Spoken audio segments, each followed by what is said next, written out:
What does healing look like for you? Yeah. I asked that because I had like a revelation. I'm looking at my hydrangeas and they're blooming. They're so pretty. And then I see this big ass weed. I was sick of looking at it. So I get the gloves first and I try to pull it. The thorns are going through my gloves. So I'm like, okay, that's not going to work. So I threw the gloves down. So I'm like, okay, I get the saw. That didn't work. So then I found a weed whacker.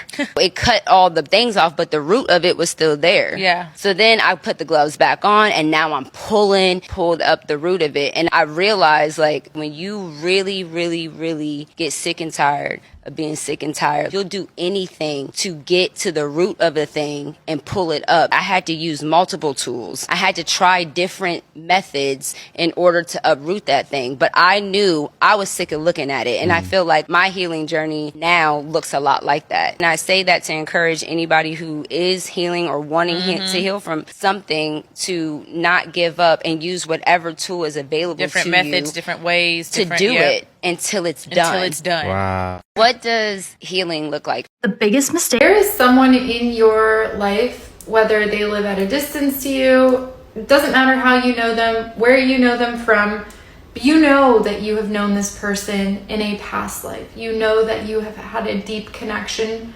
since before this life, and most likely since before you both came to planet Earth. This person, I just got goosebumps, this person finally realizes and understands that. They are realizing that the reason they are so drawn to your energy is because you quite literally activate them. They finally get it. They're no longer in denial. But there is a lot of feelings of anxiety here. There is someone in your life. They like that you're different. Before, the different freaked them out. Not anymore. It always was attractive as fuck to them, but just how different you were, they were not used to it. People aren't used to people like you. An alien, this card is all about uniqueness, okay? So this person is thinking about how different you are, and I'm talking about more ways than just your looks. Yes, your looks, you're very seductive. You have a great smile, is what I'm hearing from this person. There's something about your voice that this person very much enjoys. There's something about, I hear dimples, that they very much enjoy about you. Okay, so they're very infatuated with your outer, but it's your inner too. You need to know this person is infatuated with your uniqueness of you, the way you express yourself, the things you like, the fact that you don't give a fuck what anybody thinks. You're gonna do you. They love it. It can be intense. It can be something to get used to. But like with this, tango partners. With life, your counterpart is a tango partner. You're learning together, moving. In the beginning, it's hard. You stumble. You gotta get to know each other. You gotta get comfortable. Loosen up a bit. Okay? They feel as if they've already moved past that stage with you without even really being in your vicinity.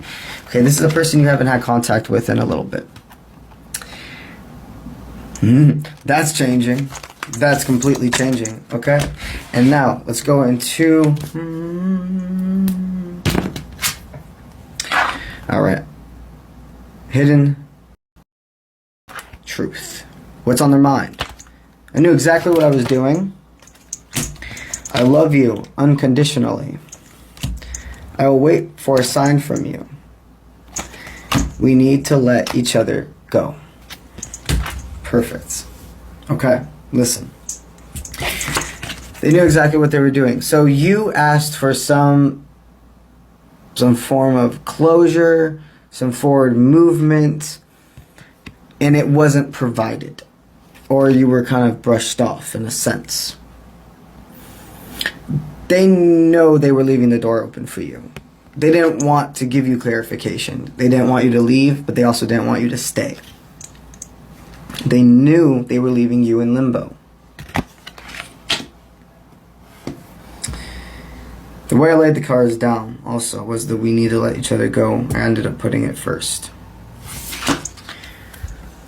You and this person, when you first met, or when your dynamic changed, it was not the right time. There was things that needed to happen. There was too much to be focused on. Both of you had a lot of growth to do. So understand, with all of this, everything happens for a reason. If this person wouldn't have held back and you guys would have gone into something, it probably would not have worked out, because lessons still had to be made. You still had to build more of a bond with yourself. You still had to kind of learn about them. Learn how, God, why, okay, I haven't been around this person in months. I haven't talked to them or whatever in months. But I still can't get them off my mind. And things just aren't going right. Things aren't going right without this person in my life anymore. I love you unconditionally. So understand that they never like had ill will towards you. You might have scared them, or not scared, but just really just you're you. You're intense. You know what you want, and this is the thing you've learned to like balance. Okay? This person has loved you unconditionally through all of that. They love that part of your uniqueness, of your identity.